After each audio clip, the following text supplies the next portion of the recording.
¿Sabes? Entre las primeras películas de terror mexicanas que realmente dejan huella, El Escapulario de 1968 ocupa un lugar especial. No es solo una historia de fantasmas, son 4 relatos entrelazados, impregnados de misterio, miedo y ese simbolismo católico inconfundible. Un escapulario maldito, extrañas visiones, tonos sobrenaturales que te dejan inquieto, incluso después de que los créditos hayan pasado. Los críticos aún dicen que tiene el poder de quedarse en tus huesos. Ahora, el director Servando González reunió un elenco impresionante para esa película. Nombres como Enrique Lizalde, Jorge Lavat, José Carlos Ruiz, Alicia Bonet y Ofelia Guilmain, quienes le dieron al relato su centro emocional. Pero había otro nombre entre ellos. Uno que se recuerda no solo por su talento, sino por la desgarradora forma en que terminó su historia. Porque solo unos años después, en un tranquilo set de filmación, en lo que debería haber sido solo otro día de trabajo, la tragedia golpeó. Inesperadamente, irreversiblemente. Un actor de 36 años perdió la vida, abatido por un adolescente en un momento que nadie vio venir. Esta no es solo una historia sobre la muerte, es sobre talento, momento, silencio, y lo que perdemos cuando la brillantez se corta de golpe.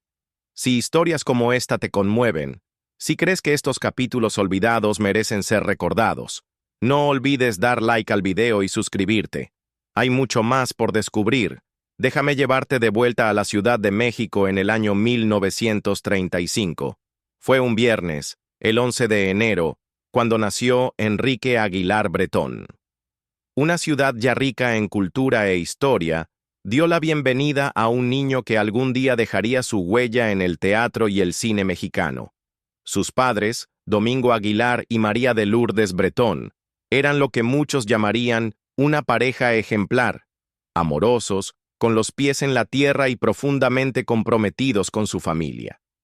La llegada de Quique llenó su hogar de alegría. Desde temprana edad, Enrique mostró signos de ser un niño verdaderamente especial. No solo era obediente o bien portado, tenía una naturaleza reflexiva, casi observadora. Había algo en el mundo de las historias que lo atraía. Se fascinaba con el cine y se sentía intrigado por el escenario mucho antes de pisar uno. Sus años académicos estuvieron marcados por un interés en las ciencias sociales, donde destacó en la preparatoria, mostrando tanto curiosidad como disciplina. Pero debajo de la superficie, su amor por la cultura mexicana crecía con fuerza, alimentando un deseo de conectarse con sus tradiciones a través de algo más expresivo y vivo. Impulsado por ese llamado interno, Enrique ingresó a la Academia de la Asociación Nacional de Actores, un lugar donde muchos jóvenes soñadores se reunían para perfeccionar su oficio y entender la disciplina de la interpretación. No era solo un capricho, era un verdadero compromiso. Allí tuvo la fortuna de ser enseñado por nada menos que Fernando Wagner, un maestro excepcional cuya influencia abarcó generaciones de actores de teatro mexicanos. Wagner mismo tenía una historia extraordinaria. Nació en Alemania y, en contra de los deseos de su propia familia, dejó todo atrás para seguir una vida en el teatro. Su padre, actor, había enfrentado una fuerte oposición de los más cercanos, y Fernando llevó ese legado de desafío y dedicación a su propia carrera. No solo enseñaba a los estudiantes cómo actuar, estaba moldeando su comprensión de lo que significaba vivir para el oficio. Para Enrique Aguilar, este mentorazgo fue invaluable. Bajo la guía de Wagner, comenzó a dar pasos firmes en el mundo de la interpretación. Pasos que eventualmente se convertirían en la base de un largo y dedicado viaje artístico. En 1957, con apenas 22 años, Enrique Aguilar debutó en el mundo del teatro con la obra Cada quien su vida, una poderosa historia escrita por el dramaturgo Luis Basurto. La obra sería adaptada al cine solo 3 años después de su estreno en el escenario, dirigida por el legendario Julio Bracho e interpretada por estrellas destacadas como Kitty de Hoyos, Ana Luisa Pelufo y Noé Murayama. Ese mismo año, 1957, fue uno de momentos notables y trágicos en la historia de México. Fue el año en que el país lloró la prematura muerte de Pedro Infante, quien falleció en un accidente aéreo el 15 de abril, conmoviendo a la nación hasta lo más profundo. Más tarde ese mismo año, el 28 de julio, ocurrió otro evento impactante. Un terremoto conocido como el terremoto Ángel golpeó la Ciudad de México una mañana de domingo. La icónica escultura de la Victoria alada, más comúnmente reconocida como el Ángel de la Independencia, fue derribada y quedó rota en el corazón del Paseo de la Reforma. Estos eventos dejaron una huella duradera en Enrique, quien fue testigo tanto del dolor como de la resiliencia de su país en ese año transformador. De muchas maneras, 1957 no solo moldeó su viaje personal, sino también el mundo en el que estaba ingresando como un joven actor decidido a encontrar su voz. Un año después de su debut en el escenario, en 1958, Enrique Aguilar dio su primer paso real en la gran pantalla con la película 800 leguas por el Amazonas, una adaptación de la novela del legendario Jules Verne. Fue un comienzo audaz, sumergiéndose en una historia que combinaba peligro, suspenso y exploración, todo ambientado en la vasta e indomable selva de Brasil. La película presentó a los espectadores la jangada, una tradicional balsa brasileña hecha de 5 troncos de árbol, que juega un papel central en esta aventura fluvial. Imagina la magnitud de esto: la densa selva amazónica, rápidos peligrosos y la tensa quietud que proviene de no saber qué hay más adelante. Enrique se mantuvo firme junto al formidable Carlos López Moctezuma, cuya intensa presencia en pantalla ya lo había consolidado como uno de los actores de carácter más respetados de México. Que Enrique pudiera sumergirse en un proyecto como este tan temprano en su carrera cinematográfica dice mucho sobre su impulso y sobre la confianza que los directores depositaron en sus habilidades. No era solo un rostro nuevo, tenía algo que hacía que la gente creyera en él, y no se detuvo allí. Con el tiempo, Enrique continuó construyendo un impresionante repertorio de trabajo, protagonizando 9 películas más, junto a algunas de las actrices más admiradas de la época: Elvira Quintana, Beatriz Aguirre y María Doval. Estos no fueron roles elegidos al azar. Cada uno de estos proyectos aportó algo a su evolución como actor. Y aunque no todas las películas alcanzaron la aclamación de la crítica, Enrique siempre aportó un encanto constante y una sinceridad palpable a sus personajes. Entre las más destacadas estaban Viento Negro, una cinta cargada de atmósfera y tensión que apostaba por el suspenso y el drama psicológico, y El inolvidable Maestro, una historia que rendía homenaje a esos mentores que marcan nuestras vidas de forma silenciosa pero perdurable. También está La culpa de los padres, que exploraba el trauma generacional y la responsabilidad moral en una época en que pocas películas se atrevían a tocar esos temas con tanta profundidad. Eran historias serias, y Enrique les otorgaba el peso que merecían. Pero su presencia no se limitaba a la pantalla grande. Para los años 60 y hasta principios de los 70, Enrique Aguilar ya era un rostro familiar en los hogares de todo México gracias a su trabajo en televisión. Participó en casi 20 telenovelas, esos dramas seriados que lograban captar la atención de una nación noche tras noche. Y mientras algunos actores se mantenían fieles a un solo género, Enrique abrazaba la variedad. No rehuía de la comedia. De hecho, tuvo gran éxito en el programa humorístico La Cosquilla, conducido por el siempre dinámico Raúl Astor y su esposa, Chela Castro. Era un programa lleno de ingenio y energía lúdica, y Enrique se adaptaba con facilidad a ese ritmo.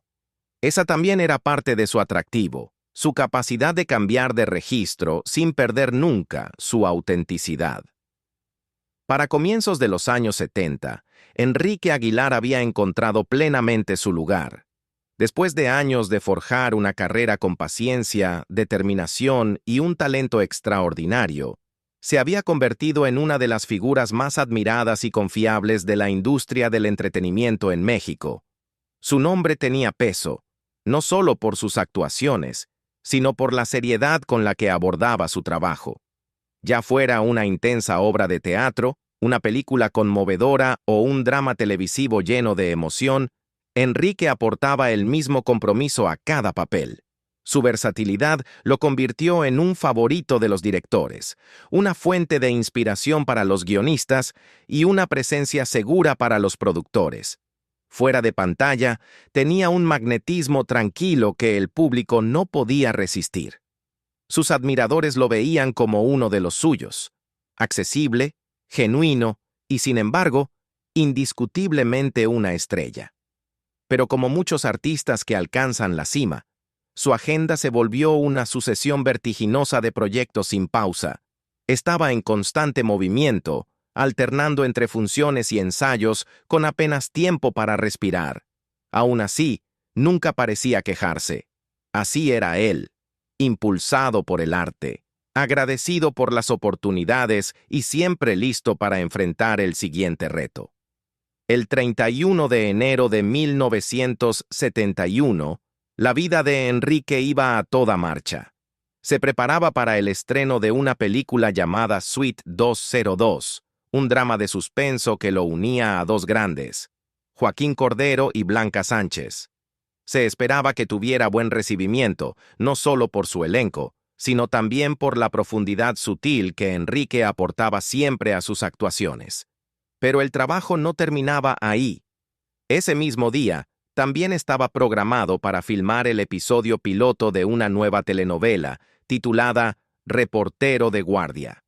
El proyecto prometía combinar una narrativa atrapante con un enfoque social oportuno, y Enrique había sido elegido para un papel central. El lugar de filmación era una casa particular en la colonia Narvarte, una vivienda modesta rentada para la producción, a poca distancia de su propio hogar en la colonia del Valle. Llegó, como siempre, con actitud serena, listo para dar vida a un nuevo personaje, sin imaginar que ese sería el capítulo final de su propia historia. Como parte de su escena en Reportero de Guardia, a Enrique se le entregó un arma de utilería. Es el tipo de accesorio que los actores usan todo el tiempo, por lo general inofensivo, parte de la ilusión del drama. Ese día, nada parecía fuera de lo normal. Pero lo que el equipo no sabía era que esa casa en particular tenía una historia curiosa. Entre los presentes se encontraba una adolescente llamada Ana Luisa, hija de la propietaria del lugar.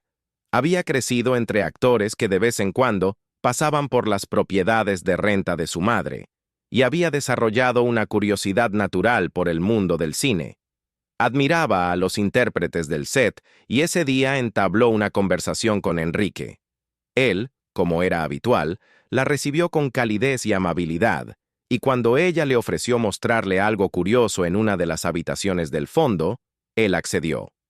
Dentro, Ana Luisa le mostró una pequeña pero impresionante colección de armas antiguas, reliquias reunidas por sus hermanos a lo largo de los años. Debió haber terminado ahí. Un breve intercambio, un momento compartido de curiosidad. Pero cuando Enrique se disponía a salir de la habitación y regresar al set, Ana Luisa lo detuvo.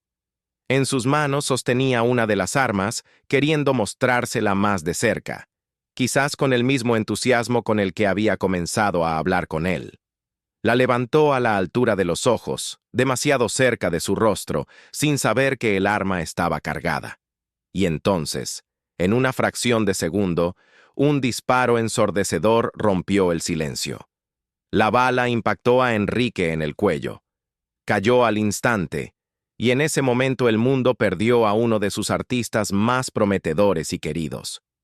La rapidez del hecho no dejó margen para la ayuda. Había muerto antes de que nadie pudiera procesar lo que acababa de suceder. Al principio, nadie en el set entendió bien el sonido que habían oído. Un ruido fuerte durante una grabación podía significar muchas cosas. Parte del guión, una falla técnica, incluso ruido de la calle filtrándose al set. Pero el grito de Ana Luisa rompió esa confusión. Su horror era inconfundible. Había visto, con sus propios ojos y manos, lo que acababa de ocurrir. Los actores y el equipo corrieron a la habitación, esperando que fuera algo menor, tal vez un accidente, que no había terminado en tragedia. Pero lo que encontraron era irreversible. Enrique Aguilar, el hombre en quien confiaban por su talento, su firmeza y su arte, yacía ahora sin vida en el suelo. El set, que minutos antes rebosaba con la energía previa al rodaje, se sumió en un silencio absoluto. Un accidente trágico se había llevado una vida que significaba tanto para el mundo del relato mexicano, una vida que, en muchos sentidos, apenas comenzaba. Al principio, reinó la confusión, una incredulidad absoluta. Los presentes no podían comprender lo que acababa de pasar. Un ruido fuerte había quebrado la calma, y de repente, Enrique Aguilar estaba en el suelo, sangrando. La gente corrió hacia él, dejándose llevar por el instinto, y de manera sorprendente, descubrieron que aún respiraba. Era una señal frágil, tenue, de esperanza. Alguien llamó de inmediato a una ambulancia, desesperado por salvarle la vida, por evitar que esto se convirtiera en lo que todos temían en silencio que ya era. Cada segundo se sentía eterno. Mientras Enrique luchaba por su vida, otros corrían tratando de entender la situación, intentando traer algo de orden al caos. La joven que había disparado el arma, una niña de 15 años llamada María Luisa, fue llevada de inmediato a una habitación separada, una oficina dentro de la casa, lejos del alboroto. Se sentó allí, visiblemente conmocionada, pálida y en silencio. Es difícil imaginar lo que debía estar pasando por su mente en ese momento. Había apretado un gatillo que nunca debió haber tocado, en un lugar donde el arte y la ilusión debían florecer, no colapsar. Mientras esperaba la llegada del Ministerio Público para tomarle declaración, el peso de lo que acababa de suceder comenzó a asentarse. Entonces, finalmente llegó la ambulancia de la Cruz Roja, con sus sirenas atravesando el aire denso. Pero no habría rescate, ni un final milagroso. Los paramédicos examinaron a Enrique y vieron de inmediato que no había nada que pudieran hacer. Fue declarado muerto en el lugar. Así, de repente, se apagaba la vida de un actor vibrante y talentoso. Enrique Aguilar tenía apenas 36 años y aún estaba en plena actividad. No se encontraba al final de una carrera, estaba justo en medio de ella, prosperando. Al momento de su muerte, formaba parte del elenco del popular programa de comedia La Cosquilla, un proyecto que mostraba su cálido carisma y su impecable sentido del humor. Era otro paso más en una carrera constante y respetada, y todavía tenía mucho más por ofrecer. Tenía proyectos por delante, ambiciones no cumplidas, guiones que nunca llegaría a leer. Y todo eso se desvaneció en un instante devastador e incomprensible. Luego, vino lo que quizá fue el momento más desgarrador de todos. Poco tiempo después del disparo, los padres de Enrique, Domingo Aguilar Chávez y María de Lourdes Bretón de Aguilar, llegaron a la casa. No habían sido llamados con urgencia, simplemente habían ido a recoger a su hijo, planeando llevarlo a casa después de lo que debía haber sido un día de rodaje rutinario. Nadie tuvo el valor de darles la noticia. El silencio era espeso, imposible de atravesar, pero una madre sabe. María de Lourdes sintió que algo andaba terriblemente mal, y incapaz de esperar respuestas, subió corriendo las escaleras hacia el primer piso. Allí fue donde lo encontró. Su hijo, sin vida. Excelsior relataría más tarde ese momento en su edición del 1 de febrero de 1971, describiendo la profunda pena que envolvió a la familia en ese instante. Es difícil encontrar palabras para describir el dolor de una madre al descubrir a su hijo en ese estado, especialmente cuando había llegado esperando solo a abrazarlo. Quizá preguntarle cómo le había ido en el día. En los días siguientes, Enrique fue sepultado en el Panteón Jardín. el lugar de descanso de muchas de las figuras más respetadas del arte en México. La noticia de su muerte ya había sacudido al mundo del entretenimiento y más allá. Para el momento de su funeral, cientos de personas se congregaron afuera de la casa donde ocurrió la tragedia, vecinos, admiradores, compañeros actores, todos esperando un último vistazo del hombre que había tocado sus vidas a través de la pantalla. Solo se permitió la entrada a miembros de la prensa, y lo hicieron en silencio, sin alboroto, sin gritos, solo un pesado y respetuoso silencio, del tipo que cae cuando una comunidad llora a alguien que se fue demasiado pronto. No había respuestas fáciles, solo dolor. Y entre la multitud, muchos apenas podían creer que Enrique realmente se había ido. Pero incluso en medio de tanta pérdida, la familia de Enrique, especialmente su madre, mostró una gracia extraordinaria. Poco tiempo después de su fallecimiento, María de Lourdes aceptó un premio póstumo en honor a su hijo, un reconocimiento a sus logros artísticos y a su contribución a la televisión y el cine mexicanos. El premio fue entregado por el profesor Alfredo Ruiz del Río, presidente de la Asociación Mexicana de Periodistas de Radio y Televisión.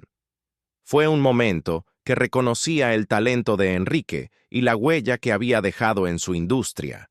Por supuesto, no podía aliviar el dolor de su ausencia, pero en cierta forma, confirmó lo que sus seres queridos ya sabían, que Enrique había importado, que su trabajo significó algo para la gente.